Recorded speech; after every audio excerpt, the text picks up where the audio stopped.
আমাদের বিরতির আগে আমাদের এক ভাই যেটা প্রশ্ন করেছিলেন যে 14 লক্ষ গাড়ি আছে বাংলাদেশে, 68,000 বা আরো বেশি গ্রাম আছে, এই গোটা দেশ জুড়ে বিভিন্ন চাঁদাবাজি, দুর্নীতি, অপহরণ ইত্যাদি ইত্যাদি এগুলো হচ্ছে।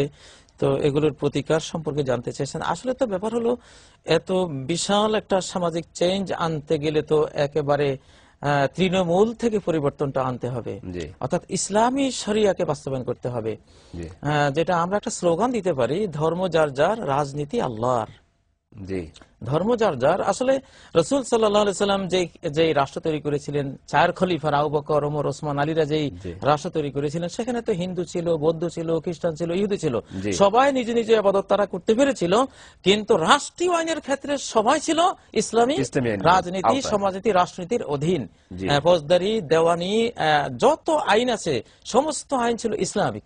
অতএব ধর্ম যার যার, রাজনীতি আল্লাহর। এটাই তো কোরআনের দাবি হওয়া দরকার ছিল। যদি সেই রাজনীতি আমরা নিয়ে আসতে পারি আমাদের সমাজে ইনশাআল্লাহ, তাহলে নবীজি যেটা বলেছেন যে হাত্তা ইয়াসিরার রাকিব মিন সানা ইলা হাদারামাউত লা ইয়াকাবু আদান ইল্লাল্লাহ, সানা থেকে হাদারামাউত পর্যন্ত হাজার হাজার কিলোমিটার পর্যন্ত একজন ব্যক্তি তার ধন সম্পদ, একটি তরুণী মেয়ে তার যৌবন, তার সম্পদ নিয়ে চলে যাবে, মাঝখানে কটু দৃষ্টিতে তাকিয়ে দেখারও কোনো লোক সে পাবে না। সুবহানাল্লাহ। তো এমন নিরাপত্তা তো আসতে পারে শুধু ইসলামী রাজনীতির মাধ্যমে।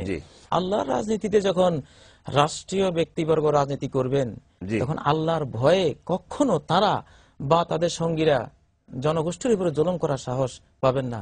আবু বকর সিদ্দিক যখন খলিফা হলেন, তখন রাষ্ট্রীয় কোষাগার থেকে যেটুকু তিনি নিতেন নিজের জন্য, পরিবারের জন্য, সেখান থেকে তার স্ত্রী ফার্স্ট লেডি, তিনি তো খলিফা, প্রেসিডেন্ট, তার স্ত্রী ফার্স্ট লেডি, তিনি একটু মিষ্টি খাওয়ার জন্য দীর্ঘদিন থেকে প্রতীক্ষা আছেন, কিন্তু কোনো অর্থ নেই, পয়সা নেই। তো আবু বকর সিদ্দিক রাষ্ট্রপ্রধান, তিনি একটু একটু যেটা দিতেন ওখান থেকে বাঁচিয়ে বাঁচিয়ে সামান্য কিছু পয়সা জড়ো করে একদিন আবু বকরকে বললেন, এইটুকু নাও, আমাকে একটু মিষ্টি এনে দাও।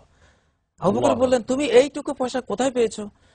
বললেন যে তুমি যা দাও প্রতিদিন, সেখান থেকে কিছু বাঁচিয়ে বাঁচিয়ে এইটুকু আমি জড়ো করেছি। আবু বকর বললেন, সুবহানাল্লাহ, তাহলে তো আমি রাষ্ট্রীয় কোষাগার থেকে এইটুকু বেশি নিয়েছি, এটা তো আমার জন্য হালাল হবে না। এই কথা বলে তিনি ওই পয়সাগুলো রাষ্ট্রীয় কোষাগারে জমা দিয়ে দিয়েছেন। ইসলামী রাজনীতি পারে এমন রাষ্ট্রপ্রধান উপহার দিতে। তো সেটা যেটা আপনি আশা করেছেন, আশা করি ইনশাআল্লাহ ইসলামী রাজনীতির অধীনে যদি আমাদের রাষ্ট্রীয় ব্যক্তিবর্গ রাজনীতি করেন, আল্লাহর ভয়ে রাষ্ট্রের একটি পয়সাও তারা নষ্ট করবেন না। ওসমান রাদিয়াল্লাহু তাআলা আনহু একদিন তিনি রাষ্ট্রীয় একটা সম্পদ তিনি রোদে দিয়েছিলেন শুকাবার জন্য, গম। পিঁপড়া গম নিয়ে যাচ্ছে, পিঁপড়ার মুখ থেকে তিনি টেনে টেনে আনছেন। আল্লাহু আকবার। যে ওসমান লক্ষ লক্ষ টাকা, হাজার হাজার মন দেদারসে দান করে দিতেন, পিঁপড়ার মুখ থেকে গম টেনে আনছেন। দেখে একজন প্রশ্ন করলো যে এটা কেমন? বলেন যে এটা রাষ্ট্রীয় সম্পদ, এটা আমাকে আল্লাহর কাছে জবাবদিহি করতে হবে। সুবহানাল্লাহ। তো আসলে এই জন্যই ইসলামের কোনো বিকল্প নেই। যাই হোক, তিনি ভালো প্রশ্ন করেছেন। একটা কথা মনে পড়ে গেল, অনেকে প্রশ্ন করে যে ইসলামের রাজনীতি আছে কিনা, বরং প্রশ্নটা করা দরকার ছিল ইসলামের চাইতে সুন্দর কোন রাজনীতি পৃথিবীতে আছে কিনা। নেই, ইসলাম ছাড়া কোন রাজনীতি বৈধ নয়, বৈধ নয়। কোরআন ও সুন্নাহর দৃষ্টিকোণ হলো ধর্ম যার যার, রাজনীতি আল্লাহর।